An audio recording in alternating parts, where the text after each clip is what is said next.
fayda var mı? Gülkü benim çak benim tanatırgan.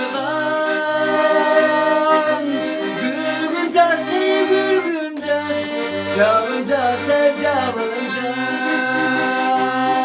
kayda kaldı, kayda kaldı.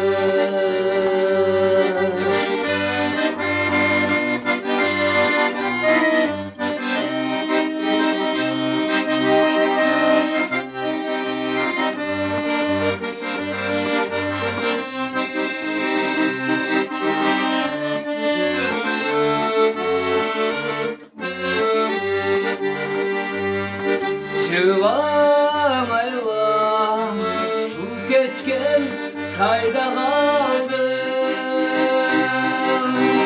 Çıvalardan gül gergen sayda kaldım. İşte koy bayçak menen dağıtırdan. Gülgünce gülgünce